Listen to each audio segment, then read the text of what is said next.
हो, सरकार स्थिरच होतं. 2024च्या निवडणुकीची तयारी राज्य सरकार आता तुम्ही करता भेटून. These developments, what kind of an impact it will have on national political meetings that have been actually conducted? Why would it affect With it? respect to Sharad Pawar's stature? Not at all. Why would it matter? How and why would it matter, and why should it matter? Today's his stature was recognized when Rahul Gandhi, when Nitin Singh, Carry on the Tejas, mic, sir. Stalin, Mamata Banerjee, Arvind Arvind Kejriwal, everybody called him and told him that Mr. Sharad Pawar, we are with you. So the problem of stature doesn't arise for him. It's petty activities for Sharad Pawar. आवाजसाहेब विरोधी पक्षाचा आवाज दाबण्याचा किंवा कुठेतरी विरोधकांना संपवण्याचा हा एक शक्यता नाकारता येत नाही जेव्हा फॅसिझम ना. वेग Here. घेतो, फॅसिझम जेव्हा वेग घेतो तेव्हा तो खालच्या पक्षांना दाबत जातो. पण फॅसिझम कसा संपतो हे आपण हिटलरचं उदाहरण आहे. प्रदेशाध्यक्षपद ओबीसी नेत्याकडे द्या आणि आता तसं म्हणणारे छगन भुजबळ या गटात गेलेले कसं बघताय? आता तुम्हाला प्रतोत्पदी म्हणून तुमची निवड झाली आहे, कसं बघताय? ओबीसी प्रदेशाध्यक्ष आणि आता प्रतोत्पदी तुम्ही आहात. 2 मिनिटं बॅटिंग. काही माणसं आपली मनं एवढ्या लवकर बदलतात हे मला माहित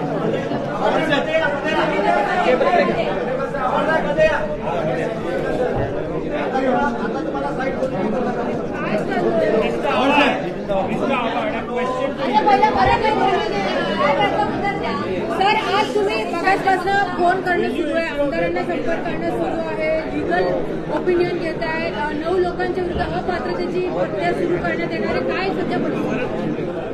असं आहे. काही कायदेशीर बाबतीत आम्ही दिल्लीपासनं मुंबईपर्यंत सगळ्यांशी चर्चा करत होतो. पवार साहेब सगळ्यांशी बोलत होते, आमच्याशी बोलत होते आणि शेवटी त्यांचा होकार आल्यावरच पुढची कारवाई होणार. कारवाई आमच्या हातात नाहीच आहे. पवार साहेबांनी होकार दिला का अपात्रतेच्या कारवाईसाठी? आता त्यांनी दिला का नाही हा तुम्हाला 5 मिनिटात समजेल. पवारांच्या बुंदीवर फडणवीसांनी सिक्सर मारला आणि आता राष्ट्रवादीचा त्रिफळा उडालाय असं राणे म्हणतायत. वक्त राष्ट्रवादी आणि काँग्रेसने विरोधी पक्षनेते जे दिले होते ते सरळ आता भाजपच्या सोबत सत्ता स्थापन करताना दिसतात. आता पुन्हा तशी चूक होऊ नये यासाठी दोन्ही किंवा महाविकास आघाडीकडनं प्रयत्न केले जाणार का, की असा विरोधी पक्षनेता जो दुसऱ्या गटात किंवा सत्ता पक्षात जाऊन? नाही, आता मी आहे.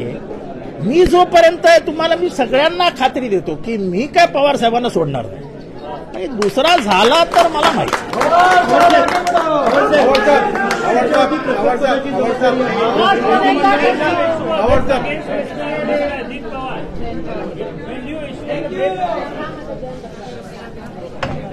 ताई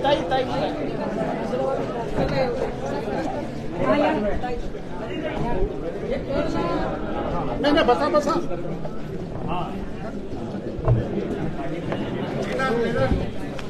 एक खुर्ची आणा.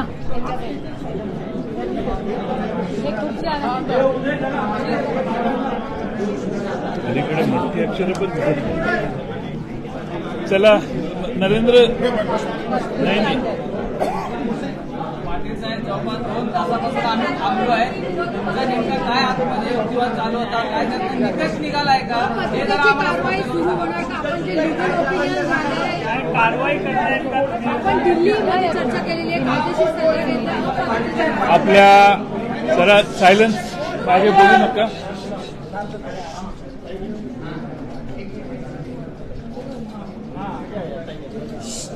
राष्ट्रवादी काँग्रेस पक्षाच्या काही सदस्यांनी 9 सदस्यांनी पक्षाच्या राष्ट्रीय अध्यक्ष व राज्य अध्यक्ष यांना कोणतीही कल्पना न देता पक्षाच्या धोरणाच्या पक्षाच्या हिताच्या विरोधी जाऊन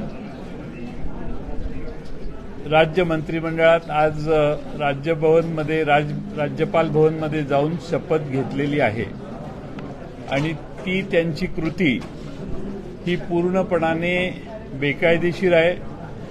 महाराष्ट्र राष्ट्रवादी काँग्रेस पक्षात आणि राष्ट्रीय राष्ट्रवादी काँग्रेस पक्षाचे अध्यक्ष शरद पवार साहेब यांना पूर्णपणाने अंधारात ठेवून करण्यात आलेली त्यांची कृती आहे आणि ही पूर्णपणाने बेकायदेशीर आहे. आणि म्हणून आज आम्ही आमचे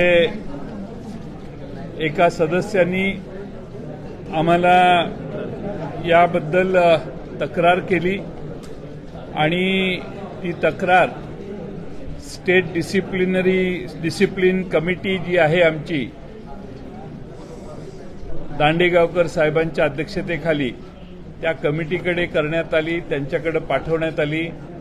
त्यांनी त्याच्यावर विचार करून त्याबाबतीत चर्चा करून विचारविनिमय करून त्यांनी त्यांच्याकडे त्याची नोंद घेतली. आज त्यानंतर त्यांच्या सूचनेवरून राष्ट्रवादी काँग्रेस पक्षाच्या वतीने डिस्क्वालिफिकेशन पिटिशन आम्ही राज्याच्या विधानसभेच्या अध्यक्षांच्याकडे फाईल केलेलं आहे. त्यांना ईमेलवर ते पाठवण्यात आलेलं आहे. फिजिकल कॉपी त्यांच्याकडे पाठवण्याची आत्ताच व्यवस्था आम्ही करतोय. ती त्यांना काही तासात मिळेल. मी स्वतः त्यांच्याशी 4 वेळा मोबाईल फोनवर संपर्क साधायचा प्रयत्न केला. त्यानंतर व्हॉट्सअपवर त्यांना हे डिस्क्वालिफिकेशन पिटिशन मी व्हॉट्सअपवर पाठवलेलं आहे. ईमेलवरही गेलेलं आहे, व्हॉट्सअपवरही गेलेलं आहे आणि त्याचबरोबर त्यांच्या आय मेसेजवर देखील या व्हॉट्सअपला लवकर पाहण्याची त्यांच्याकडे विनंती केलेली आहे.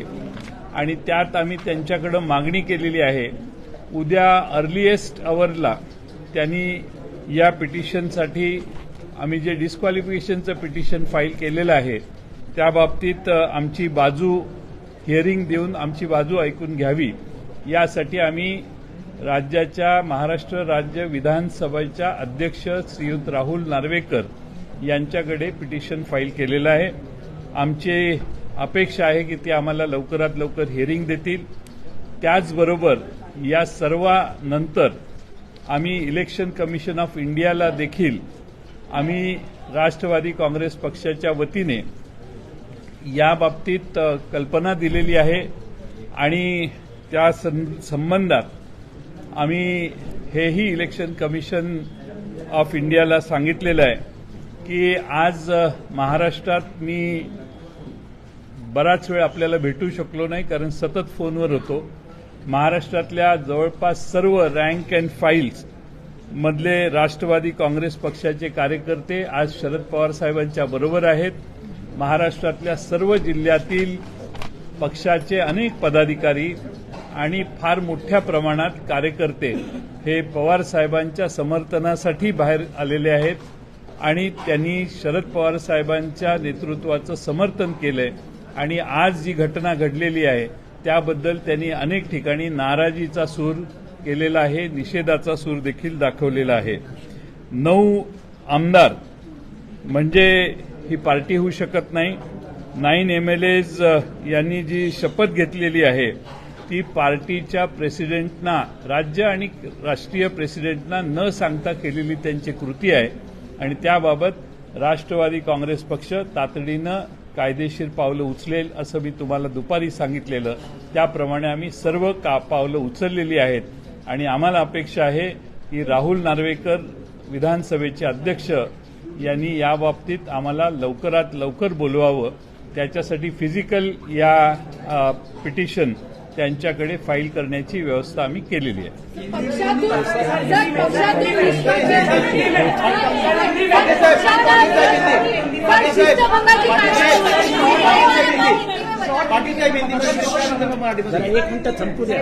ज्यावेळी त्यांनी पक्षाच्या ध्येयधोरण आणि पक्षाच्या राष्ट्रीय आणि राज्य अध्यक्षांना कल्पना न देता त्यांनी त्या ठिकाणी शपथ घेतली त्या क्षणापासून ते डिस्क्वालिफाईड झालेले आहेत आणि त्या संबंधात आम्ही तशी तातडीने पावलं उचललेली आहेत. दे आर डिस्क्वालिफाईड टेक्निकली, कारण त्यांनी पक्षाच्या विरोधी, पक्षाच्या धोरणाच्या विरोधी ही कृती केलेली आहे. 9 जणांच्या आज पहिला मराठीत संपवा. 9 जणांच्या विरोधी हा आकडा असणार आहे, कारण 9 जणांनीच ही कृती केलेली आहे. बाकीच्यांना तिथं अनेक आमदार आम्हाला सांगतात आम्हाला परत यायचंय, आम्हाला हे मान्य नाही, आम्हाला मतदारसंघात तोंड दाखवणं अवघड आहे, ठीक आहे आम्हाला कामं होत नाहीत वगैरे आमची तक्रार होती. पण त्याचा अर्थ असा नाही की आम्ही भाजपकडे जावं, कारण आम्ही ज्या मतांवर निवडून आलेलो आहे ती मतं लोकांच्यातून आलेलो आहे, ते भारतीय जनता पक्षाच्या विरोधात, तेव्हाच्या व्यवस्थेच्या विरोधात निवडून आलेलो आहोत. आणि त्यामुळं आम्हाला हे योग्य कृती वाटत नाही आणि आम्हालाही डोळ्यानं दिसतंय की आम्ही डिस्क्वालिफाय होऊ. आणि म्हणून अनेक आमदारांनी मला आज दिवसभरात संपर्क साधलेला आहे. पवार साहेबांनाही अनेक आमदारांनी संपर्क साधलेला आहे. सर, जेव्हा आपण पक्षाच्या विरुद्ध एखादी कारवाई करतो, निर्णयांच्या विरुद्ध शिस्तभंगाची कारवाई म्हणून पक्षातनं त्यांना बाहेर काढलं जातं, तर ज्या क्षणी शपथ घेतली त्या क्षणी पक्षातनं पण ते बाहेर गेलेले आहेत का? पक्षातून बाहेर गेलेले आहेत असं त्यांनी कोणालाही कळवलेलं नाही. पण पक्षात असून पक्षविरोधी कारवाई त्यांनी केलेली आहे. पक्षाच्या धोरणाच्या विरोधी ते वागलेले आहेत.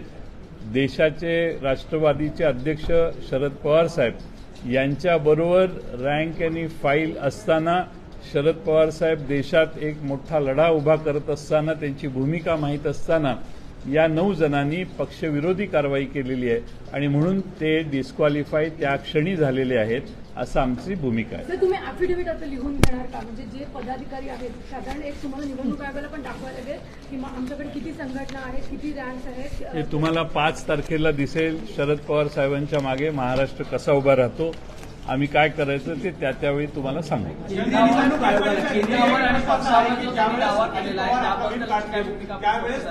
ज्यावेळेस अजित पवार आपला व्हीप काढतील त्यावेळेस तुमचा व्हीप लागू होईल की अजित पवारांचा व्हीप मान्य करावा लागेल, कारण त्यांना पण संधी त्यांच्या बाजूने मिळेल. तुमचा सुप्रीम कोर्टात न्यायमूर्ती चंद्रचूड साहेबांनी दिलेल्या निर्णयाचा अभ्यास कमी दिसतोय. जो पक्षाचा अध्यक्ष व्हीप नेमतो तोच व्हीप फायनल असतो. 4 आमदार इकडे का तिकडे यात काही महत्त्व नाही. आणि म्हणून राष्ट्रवादी काँग्रेसचे जयंत पाटील यांनी नेमलेले जितेंद्र आव्हाड हे पक्षाचे मुख्य प्रतोद आहेत आणि ते म्हणतील त्या पद्धतीने व्हीप मी त्यांना जो आदेश देईन त्या पद्धतीने ते खाली व्हीप काढतील आणि तो व्हीप सगळ्यांना लागू राहील.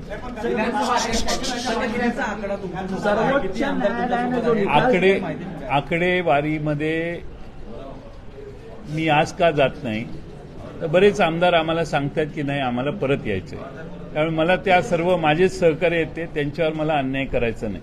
पण ज्यांनी शपथ घेऊन पक्षाला धोका दिलेला आहे त्यांच्यावर मी कृती करायची भूमिका घेतलेली आहे.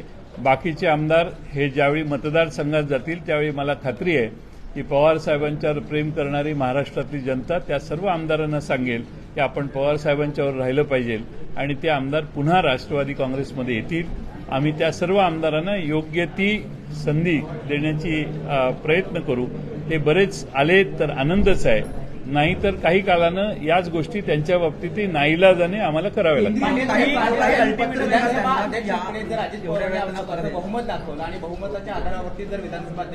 तुम्ही कोर्टाचा निर्णयाचा अभ्यास करा. बहुमताचा विषय याच्यात येत नाही आणि बहुमताचा विषय आता पवार साहेबांनी सांगितले, आता जनतेच्या कोर्टात आमची पुढची लढाई, ती जनतेचं बहुमत हे नक्की आम्ही साबित करू.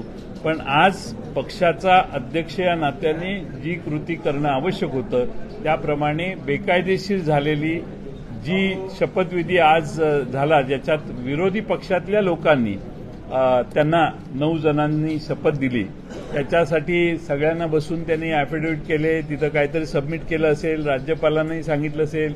आमचा त्यांना पाठिंबा आहे. खरं राज्यपालांनी पक्षाच्या अध्यक्षांच्याकडून कन्फर्मेशन करायला पाहिजे होतं की हे तुम्हाला मान्य आहे का म्हणून. तशी कोणतीही कृती, तसा कोणताही संपर्क राज्यपालांकडून आम्हाला करण्यात आलेला नाही. भगतसिंग कोश्यारी यांनी जी चूक केली तीच राज्यपाल रमेश बैस यांनी यावेळी सुद्धा केली असल्याचं पाहायला मिळत आहे. कोर्टात सुद्धा ते सिद्ध झालेलं होतं. आता मला राज्यपाल बैस यांच्याबद्दल आज कोणतीही भाष्य करायचं नाहीये. त्यांच्यासमोर काय सांगण्यात आलं, त्यांचा गैरसमज कसा करून देण्यात आला, या गोष्टी स्पष्ट झाल्यावर त्यावर बोलणं योग्य राहील.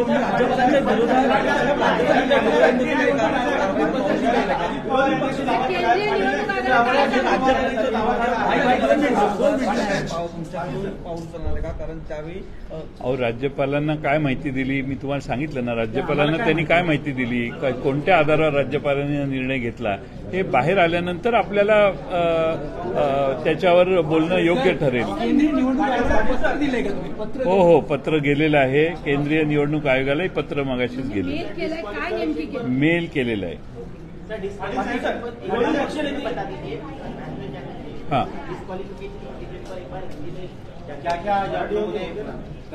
अभी बीच में मराठी में ना पूछे. जितेंद्र आव्हाड यांची निवड करण्यात आलेली आहे. काँग्रेसने देखील त्यावरती दावा केलेला आहे.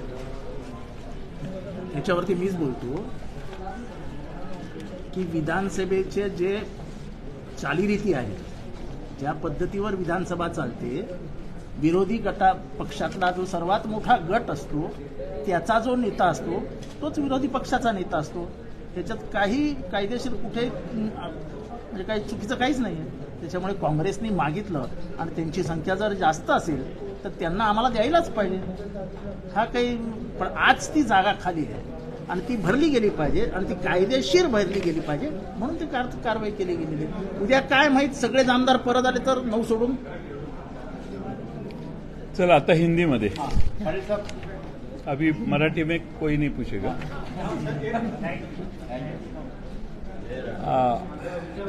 आज महाराष्ट्र के मंत्रिमंडल में राष्ट्रवादी कांग्रेस के 9 विधायकों ने शपथ ग्रहण किया. शपथ लेने के बाद हमें ये पता पड़ा और उसी क्षण टेक्निकली वो डिस्क्वालीफाई हुए हैं और इसीलिए हमने डिस्क्वालिफिकेशन पिटीशन अभी थोड़े देर के पहले, कुछ समय के पहले हमने फाइल किया है. महाराष्ट्र के विधानसभा के अध्यक्ष साहब के पास हमने ईमेल पे ये डिस्क्वालिफिकेशन पिटीशन भेजा है. मैंने खुद विधानसभा के अध्यक्ष साहब को फोन 4 बार किया लेकिन उन्होंने उठाया नहीं. इसीलिए उनको मैसेज करके कहा है कि आप व्हाट्सएप पे देखिए, डिस्क्वालिफिकेशन पिटीशन हमने भेजा है. और व्हाट्सएप पे भी मैंने उनको कॉपी भेजी है डिस्क्वालिफिकेशन की. फिजिकली भी उनको डिस्क्वालिफिकेशन का हमारा पिटीशन फिजिकली भी पहुंचाने की व्यवस्था हमने अभी की है. और साथ में इसके बाद हमारे इलेक्शन कमीशन ऑफ इंडिया को भी हमने खत लिखा है और इलेक्शन कमीशन ऑफ इंडिया को हमने लेटर लिखे ये कहा है कि हमारे इसमें 9 लोगों ने ऐसा किया है, लेकिन हमारी जो राष्ट्रवादी कांग्रेस पार्टी है वो ये मान्य नहीं करती. और उसके बारे में हमने इलेक्शन कमीशन ऑफ इंडिया को भी कहा है कि कोई और आके हम पार्टी है करके कहने को जाए तो हम वहां हैं, हम पार्टी के नाते वहां मौजूद है और हमारी राष्ट्रवादी कांग्रेस पार्टी अस्तित्व में है. इसमें आज एक विधायक हमारे राष्ट्रवादी कांग्रेस के, उन्होंने हमारे डिस्क्वालिफिकेशन कमेटी जो है, डिसिप्लिन कमेटी, वो डिसिप्लिन कमेटी स्टेट की जो है उनको खत लिखा था और उसके ऊपर प्रोसेस करके उनके ऊपर एक्शन लेने का निर्णय डिसिप्लिन कमेटी ने दिया और उसके बाद में हमने डिस्क्वालिफिकेशन अभी फाइल किया है. और मुझे पूरा विश्वास है कि राहुल नार्वेकर जी जो हमारे विधानसभा के अध्यक्ष है, वो हमें उनको रिक्वेस्ट की है कि उन्होंने जल्द से जल्द कल सुबह हमारे पिटीशन के लिए हमें बुलाए, उन्होंने इनवाइट करना चाहिए और हमारी जो उसमें पिटीशन की साइड है वो सुन लेनी चाहिए. हमारे मुताबिक हम ये कहते हैं कि जिन लोगों ने 9 लोगों ने महाराष्ट्र राष्ट्रवादी कांग्रेस के खिलाफ जाके सरकार में स्वेरिंग इन सेरेमनी में वो शामिल हुए, उनके खिलाफ हमने डिस्क्वालिफिकेशन फाइल किया है और जिस क्षण उन्होंने शपथ ली उसी क्षण वो डिस्क्वालीफाई हुए हैं। अभी हमने विधानसभा के जो हमारी राष्ट्रवादी कांग्रेस पार्टी है, दोपहर में ही हमने जितेंद्र आव्हाड साहब को चीफ व्हिप के नाते उनको अपॉइंटमेंट दी है और वो अभी काम कर रहे हैं। वो अभी खुद जाके ये डिस्क्वालिफिकेशन के पेपर्स, डिस्क्वालिफिकेशन का पिटीशन उनको देने की कोशिश करेंगे। कोशिश है हमारी कि रात को ही उनको दिया जाए और हम समझते हैं कि एंटी पार्टी एक्टिविटी जिस क्षण उन्होंने राष्ट्रवादी के राष्ट्रीय अध्यक्ष शरद पवार साहब या स्टेट अध्यक्ष मैं जयंत पाटिल इनको कोई इन्फॉर्म न करते हुए ऐसा पॉलिसी राष्ट्रवादी कांग्रेस पार्टी ने कभी अपनाया नहीं है। ऐसे हमारी पॉलिसी के खिलाफ जाके उन्होंने राष्ट्रवादी कांग्रेस के जो धोरण है उसके खिलाफ जाके उन्होंने शपथ ग्रहण की है और जिस क्षण उन्होंने शपथ ग्रहण की है उस क्षण दे स्टैंड डिस्क्वालिफाइड और इसीलिए हमने अभी पिटीशन फाइल किया है। बाकी इलेक्शन कमीशन को भी हमने खत लिखा है और इलेक्शन कमीशन को ये कहा है कि हमारी पार्टी राष्ट्रवादी कांग्रेस पार्टी हमारे सारे rank end file of Maharashtra state और पूरे देश के है आदरणीय पवार साहब के साथ है और रैंक एंड फाइल जब पवार साहब के साथ है, पूरे देश के जो राष्ट्रवादी कांग्रेस के कार्यकर्ता है वो पवार साहब के साथ है। तो इसीलिए हमारी पार्टी ने इलेक्शन कमीशन ऑफ इंडिया को ये बताया है कि ये लोगों ने ये डिस्क्वालिफिकेशन की प्रोसेस की है और उनके बारे में हमने जो लिखा है वो उसमें लिखा है। पाटिल साहब, आपने कहा कि बाकी विधायकों को संपर्क में है, उनके बारे में काफी विधायक हमारे से संपर्क कर रहे हैं और हमें कह रहे हैं कि वो वहां गए हैं, वो उनको ठीक नहीं लगता है और वो शायद वापस आने की इच्छा उनको जताते हैं। हम चाहते हैं कि वो लोगों के पास जाए, उनके कॉन्स्टिट्यूंसी में जाए, तभी भी उनको वहां के कार्यकर्ता बताएंगे कि ऐसा करना ठीक नहीं है। और मुझे पूरा विश्वास है कि महाराष्ट्र की जनता, पूरे कार्यकर्ता महाराष्ट्र के पवार साहब के साथ जुड़े हुए हैं, अभी नहीं कई सालों से जुड़े हैं और इसीलिए उनकी ये जो कृति है उस तरफ जाने की ये किसी को मान्य होगी नहीं और हम विश्वास रखते हैं कि ये सारे विधायकों को वापस आना है क्योंकि काफी लोग ऐसे कह चुके हैं। इसलिए आज उनके ऊपर हम डिस्क्वालीफाई नहीं कर रहे, उनको डिस्क्वालिफिकेशन का उनके खिलाफ पिटीशन नहीं कर रहे, उनको थोड़ा सा समय यानी उनके सामने क्या कागज रखे वो भी उनको मालूम नहीं, किसके ऊपर उन्होंने सिग्नेचर किया वो भी उनको मालूम नहीं। काफी सदस्य बोलते हमें मालूम ही नहीं, उन्होंने सामने 2 जन बैठे थे, वो कागज रखते थे, हम साइन करते थे, वो पूरा कागज भी पढ़ने को हमें मौका नहीं देते थे और इसीलिए काफी विधायक शायद वापस आएंगे, ऐसी हमें अपेक्षा है। कल सुबह पवार साहब सातारा जा रहे हैं, कराड़ जा रहे हैं, स्वर्गीय यशवंतराव चौहान साहब के समाधि का दर्शन वो करने जा रहे हैं और मुझे पूरा विश्वास है वहीं से उनकी महाराष्ट्र की यात्रा फिर एक बार शुरू होगी। 83 इयर्स ओल्ड शरद पवार जी आज फिर एक योद्धा के स्वरूप से लोगों के सामने जा रहे हैं और मैं पूरा विश्वास करता हूं कि महाराष्ट्र में जो राजनीति चल रही है, तोड़फोड़ की राजनीति चल रही है, महाराष्ट्र को यह अनुभव कभी भी नहीं हुआ था, लेकिन एक बार शिवसेना के बारे में ऐसा हुआ और दूसरी बार एक ही टर्म में आज राष्ट्रवादी के बारे में ऐसा ही होने जा रहा है और इसीलिए महाराष्ट्र की जनता पवार साहब के साथ, महाविकास आघाड़ी के साथ रहेगी। आपको लगता है कि सुप्रीम कोर्ट ने जिस तरह से वर्डिक्ट में कहा था कि लेजिस्लेटिव पार्टी अलग होती है और मुख्य पार्टी अलग होती है, तो उसमें मुख्य पार्टी को पूरे अधिकार रहते हैं, लेजिस्लेटिव पार्टी के पास भले किसी विधायक वही है। एक सवाल और आपके पास कराडला पवार साहेब जाणार आहेत। पुणेपासून मला मुंबईत थांबणं आवश्यक आहे म्हणून मी मुंबईत थांबणार आहे। पवार साहेब कराडला पुण्यातून जाणार आहेत। सर, मराठीमध्ये शिंदेगड ज्याप्रमाणे बांधला गेला तेव्हा त्यांना गद्दार बोललं गेलं आता राष्ट्रवादीमधून गट बाहेर गेल्यानंतर गद्दार करू शकतो. असं आहे की शिंदे गटाच्या वेळी काय झालं, त्या लोकांचा शिवसेनेशी फारसा संपर्क नव्हता, कारण त्यांना गुवाहाटीलाच जावं लागलं. इथं आमचे आमदार जे विरोधी गेले आहेत त्यांची गद्दारी अजून सिद्ध झालेली नाही, कारण ते आमच्या संपर्कात आहेत. पवार साहेबांना बोलतायत, सुप्रियाताईंना बोलतायत, आव्हाड साहेबांना बोलतायत, नरेंद्र वर्मा इथं आहेत, सगळे बोलतायत. त्यामुळं आज आम्ही त्यावर काही भाष्य करणार नाही. थँक्यू. Good night.